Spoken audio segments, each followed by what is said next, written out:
There we go.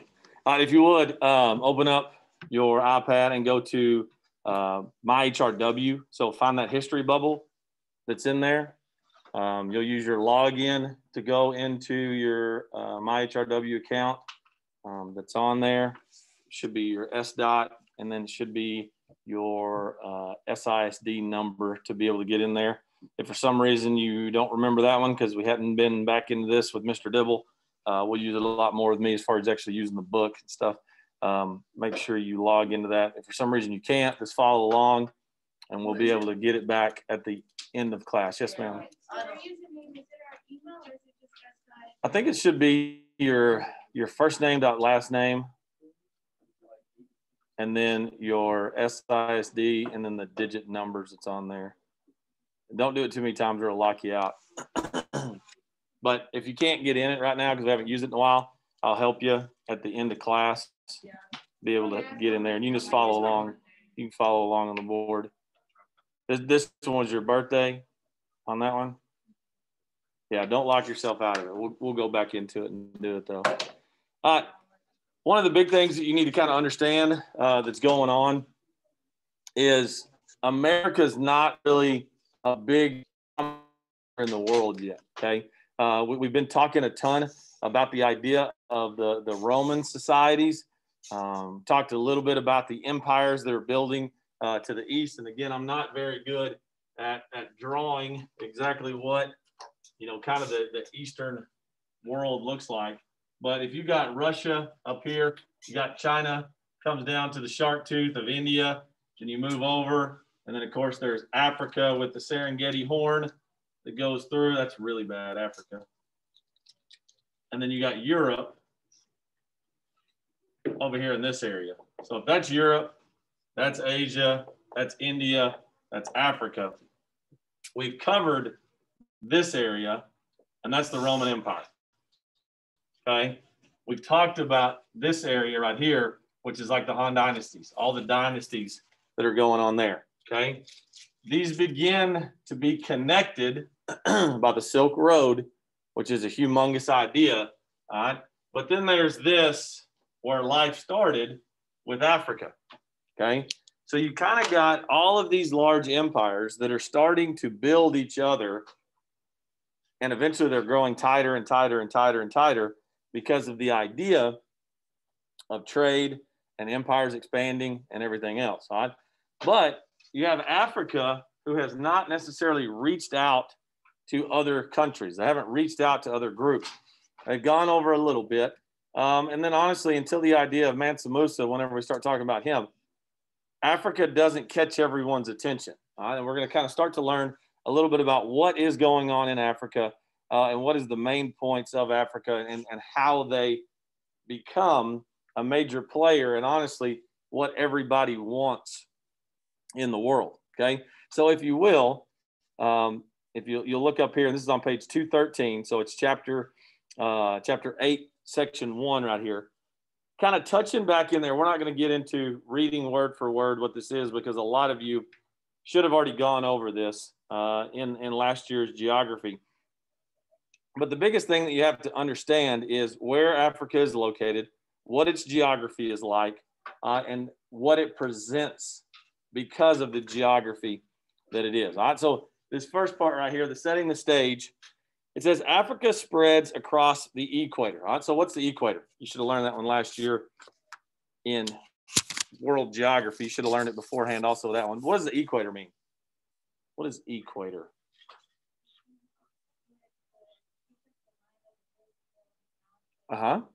Yeah, it cuts the world. So you remember latitude and longitude, okay? I used to always tell my kids whenever I taught world geography, latitude was like fatitude, okay? Because it was like a belt. And the wider your belt gets, just like the globe is, the wider it is, that's latitude. So it runs this way, okay? Longitude runs up and down, like your body is long, okay? So the equator runs along the line of 0 degrees latitude. What do we equate with the equator that is 0 degrees? Well, is it hot? Is it cold? Is it tropical? What is the equator generally like? The closer you get to the equator, what's the temperature like? Hot, okay? The hotter it is because you're closer to the sun. As the globe expands And that tilt that's there, the sun directly points to it. It's closer to the sun based upon, like, as I get older, my belly grows, it gets closer out to everybody else.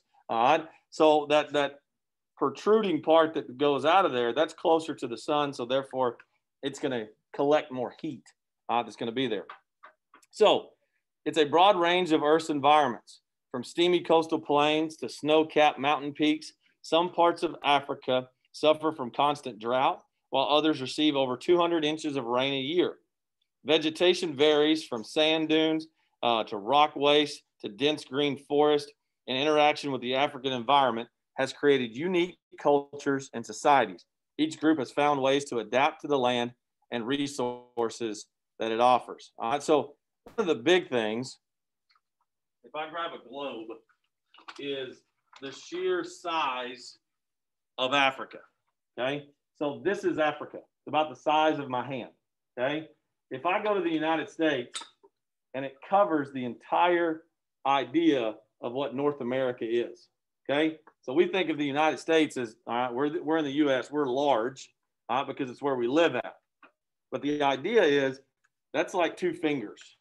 If I put two fingers on Africa, there's the United States, and that barely goes on to the southern tip of Africa, okay? Africa is a very, very large continent. Because it is a huge continent, it encompasses all of these different climates. You think of the United States, you know, we got Texas, winter. You go up to the north to where New York is, you know, you get snow. You think about the idea of the Northwest, rain in Seattle, everything else. You get in the center and you get a kind of mixture of the two. But we get a lot of different climates in the sheer smallness of the United States. Well, then you take that gigantic part of Africa, okay? How many of you have ever thought there would have been snow in Africa? And that's kind of a, you know, generally a new one. What do you generally associate Africa with? What do you think about whenever you say Africa? Okay, raise your hand, tell me. A couple of you. Yes, sir. Okay, very hot. What else? Yes, ma'am. The desert. There you go. Okay, you got the Sahara Desert. Like the first thing that pops into my head when you go to Africa is like, there's a Kenya. What's that one off of? The Lion King. You think of all the animals that are roaming around. It's like that big, gigantic jungle that's there. You got the big zoo that's running around with the Serengeti Plains. But you have this huge river system. You have this rainforest. You have this desert that's there. You also have a normal climate. And then you have mountain peaks that also have snow on it. So it covers basically about everything you're going to get into in the world based upon Africa. All right. So if you look up here at what this map is, number 2 there is the Sahara Desert. Okay. Again, if I show the globe and the sheer size of the Sahara Desert, all right. So if you take this right here and my hand goes this way, all right, pretty much a fist off of it right there, that is the size of the Sahara Desert. You take a fist and you put it on the United States, all right, the size of a desert is the size of the United States. So imagine the entire US being a desert. And that's what you get out of the Sahara. Okay. What's the one oasis that's in here? What's the one oasis? What does an oasis mean? What's that? Water. So if I say it's an oasis, it's a relief. All right. It's something that gets you out of the desert. What's the one difference that goes on in the Sahara Desert that's different than everything else that's around it? Okay, the Mediterranean Sea's to the north, so it's got a body of water that's there. What else? Talked about it with the Egyptians. Whenever Mr. Dibble was talking about the Egyptians. Yeah, what river is it? The Nile River. Very good. The gigantic, beautiful Nile River that's there. So that's like the oasis that's in the desert. Okay.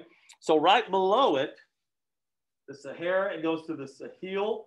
All right. That's the sub-Saharan. What is the word sub? What do you normally relate the word sub to? Below. Okay. So like a submarine is below the water. Okay. The sub-Saharan is the area that is below the desert. What if I told you that the Sahara Desert moves? Moves? Moves. A desert moves. Oh, by the way the sun is, right? Okay. How do you know that? What's that? Wind. Okay. Well, the earth moves. Yep, the earth does rotate. All right. But let's go with this one. If I showed you a picture, I'm gonna erase all this.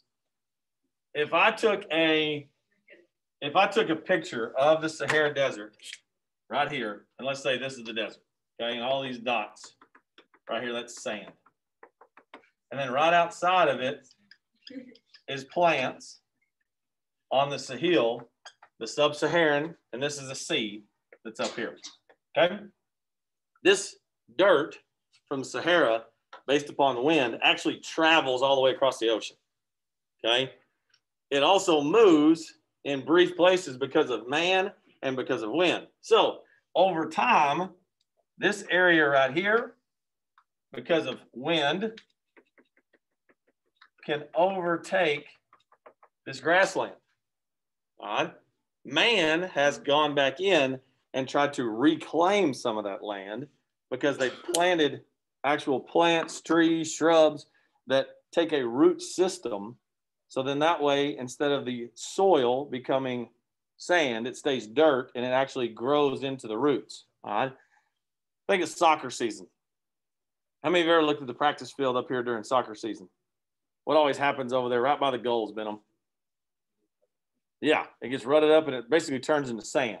You know what I mean? Because there's no grass that actually holds it together, okay? It's where the people were always warming up in the same area. They're always playing goalie in the same area. It always just tears up that one spot over and over and over and over and over, okay? Well, those plants die, and therefore it loses its ability to hold together the soil, so it turns to sand. So the Sahara Desert can do the exact same thing. It can move back and forth, all right? So right up here, you have the Sahara. You have the sub-Saharan. Right here in number 4, you have what is essentially a rainforest, okay? You have a dense, thick tree, forest, vegetation type area. You have what the Great Rift Valley. And then right in here on this area, the Sahara, below it is the savannas and the Serengeti Plains, okay?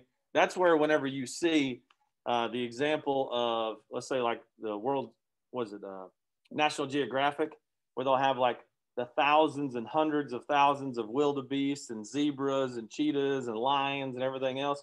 That's where you go to see all that that's in there. So it's in this horn. This is the easy way that I always knew what Africa was right here. What does this look like? An animal that would kind of represent Africa right here. Okay. A rhino. It's got a rhino horn off the edge of Somalia right there. All right. So this edge of Africa, like right there's the front of the rhino. There's his eye. There's his horn, and it goes through. So that's like the Horn of Africa, which this is the closest point to connect it to India and to connect it to the Arabian Peninsula, which is going to be the trading points later on. All right. But you just see again how vast Africa is. All right. And again, that's kind of the idea. You know, lions and cheetahs and wildebeest and zebras, they don't live up here. That's where you have, you know, the people from the Middle East who have migrated over. They're used to using camels. They're used to be able to do everything else. Then down here, you have the rainforest type people. Then right here, you have the people that are used to running through the plains. And then down through here, you also get into another desert, but you also have what is known as South Africa. What's unique about South Africa today? Anybody know what that is? And what's unique about South Africa today? When you think of Africa, you predominantly think of people of African descent, okay? South Africa is actually almost, especially ruled by government-wise, and that's why we get into the idea of apartheid. We'll talk about it later. But you get into a predominantly European majority of people that live there as compared to African descent people that live there. That's also kind of the whole part of, you know, what was run by the government, take over, all that other stuff. They took over this area because at the time there wasn't a cross through like the Suez Canal that's right here now. People had to go from Europe all the way around the Horn and come up to this side to be able to trade with China. Let me answer that phone. So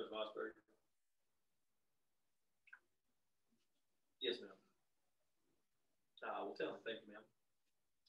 Jesus, if you're going to sign out, please, sir. All right. So geography is a big part because it dictates kind of where people live at, what's there. Is Africa more desert or is it more rainforest and savanna? In your opinion, rainforest and savanna. You still see a lot of green that's on there. There's still plenty of waterways. There's still plenty of life. There's still everything else that's there. But there is a large chunk of desert that goes on from it. Okay. All right. So how did humans live their early lifestyle? And this is everywhere. All right. Kind of goes back for a second about stuff you should know. What were people in the beginning? How did they survive? How did people survive in the beginning of time? Did they go to H-E-B and bought their groceries and went back to their home and lived their happy lives? What did they do? They were hunters and gatherers. Right? They were nomadic. They had to follow the people that were there. Right? I watched this deal the other day on Netflix. It was talking about, kind of what is going on with the world, the environment, everything else that's moving on from it. And there was this young guy at the time. He's 93 now. But at the time, he traveled the globe and interacted with all these wildlife species, all these people that were out there. And one of the biggest things that he observed was like on the Serengeti, the wildebeest and the zebras and the crocodiles and all those things that were there. They were there one day and then they were gone the next. And then he tracked them. And then they were there one day and they were gone the next. They were there and they were gone. They just kept moving. So why were those animals moving? Why were those animals moving? Wasn't because of the lions, Hollis. It wasn't because of the cheetahs. What was it because of? Why did they have to keep moving? Okay, they move maybe because of dangers of predator. Okay, that could be definitely one reason. What else? If there was no food here in Stephenville, would you live here? No, you would go somewhere else, right? You go somewhere that was availability of food. So these animals, it took that much grassland to feed them. So they had to keep moving from pasture to pasture to pasture to pasture, okay? We've adapted to that because essentially we dictate where cows eat food at, where horses eat food at, or we feed them, okay? If there's not a human to provide it, they had to be nomadic, okay? So in the beginning, all of these African tribes were nomads. They moved from place to place to place. How many of you have ever seen a marathon or ever watched an Olympic event with like distance running? Where are the majority of the people that win distance running events from? Africa. Okay? Because genetically, within their DNA, for years and years and years, these people have had to be nomadic, and that's how they live. Like people from Kenya are always really, really good distance runners because for history and time and over and over and over, that's how they live their life. That's how they chased from one place to the next. They ran distances great over and over and over on a hunt, and they basically tired out their prey as compared to just being a straight hunter, or like we see in North America, running a gigantic woolly mammoth over a cliff.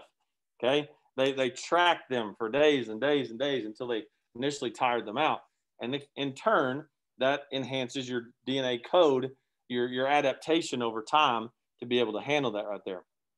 All right. So it says here in the beginning, it says that Africans during the very beginning times were very nomadic. All right? The men hunted with spears and bows and long arrows, and the women and children would gather roots and berries. So again, they were hunters and gatherers. All right? As time went on, they learned to domesticate and raise a variety of animals on their own. All right? And they in turn turned into herders. So instead of having to burn so many calories chasing this food and going back and forth, they were able to domesticate and turn into what we're used to now as a shepherd or a herder of cattle, goats, and sheep. Right? They still had some nomadic ideas about them because there was one big thing that went in Africa, and a dry season. What's the difference between a wet season and a dry season? What's the difference in a wet season and a dry season? Green. Why is it green, though, during the wet season? Because of rain. All right? We don't really have that in the U.S. We have droughts, but we always have a constant flow of rain all year long, okay? Other than maybe like July, okay? June and July, that gets pretty dry, that gets pretty hot. But if you have a time of an extended period of drought, that is a dry season. If it just dumps water and dumps water and dumps water, that's your wet season. All right. So Africa has that. But they also had a problem with being able to get to water. All right. And they still have that today. I mean, there's still a big push to be able to help people in Africa dig a well. All right. And you donate money to help them be able to actually get a well, the depth that it's got to go to be able to supply water. So they were definitely big into collecting water, bringing water. And then eventually they transition into an idea of a settlement that's there. Okay. It says the Sahara received increased rainfall. It turned into a savanna. But around 6000 BC, the Sahara begins to dry up. To survive, many of the early farmers and everywhere that they were, they moved directly to Africa from the Saharan desert to the Nile River Valley. So therefore, you get this growth of the Egyptian kingdom. Okay, kind of tells you a little bit of history that goes along with it. Agriculture, it drastically changed the way Africans live. They began growing their own food, which enabled them to build permanent shelters and location. Settlement expanded because of reliable food supplies that led to longer, healthier lives and an increase in birth rate and food supply. How many of you have ever seen like an African hut that's today's terms of African huts? What are they built out of? Okay, mud, any kind of grass that they can find, any kind of animal remnants, like elephant dung is a big thing to be able to build that like turns into necessarily blocks that are there. Can you imagine living in a hut that is just made out of like dirt and grass and animal waste that's in there? You're not used to it because you have something that's brick, or you have something that's wood, or you have something that's stone. All right. But they used the sources that were there because, one, it didn't cost anything. It's free. All right. And two, they adapted to the ability of the area that they had around it right there. Okay.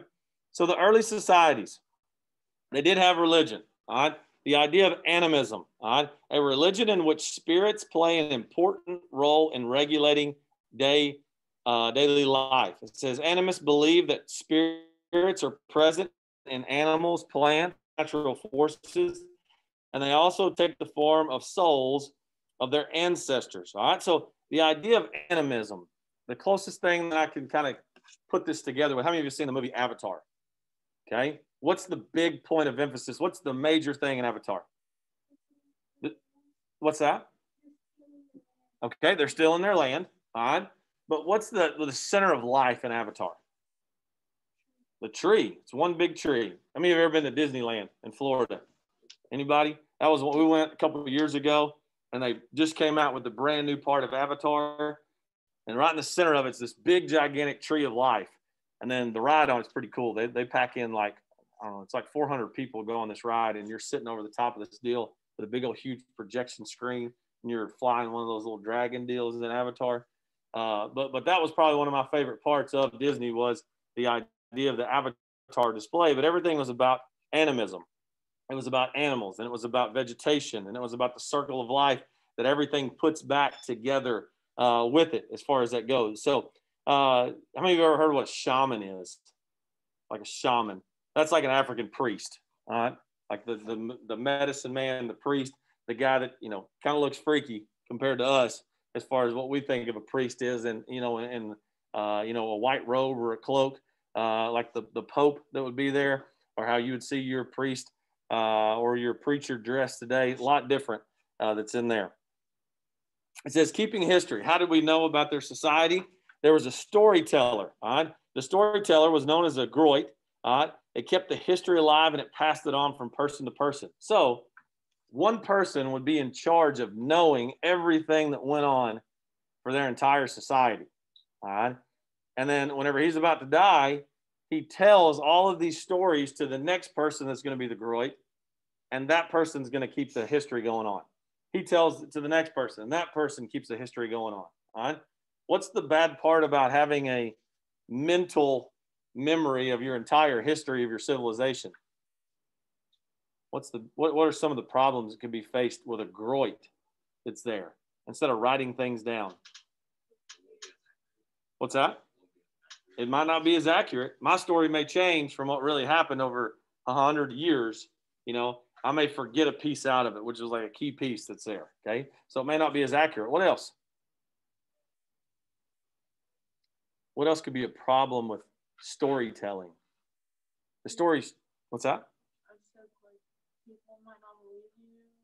Yeah, they might not believe what it actually is, so therefore they change the way it is to make it believable. Right? Societies change, people change, the thought process changes. Okay, you can change history by telling different stories that there. Right?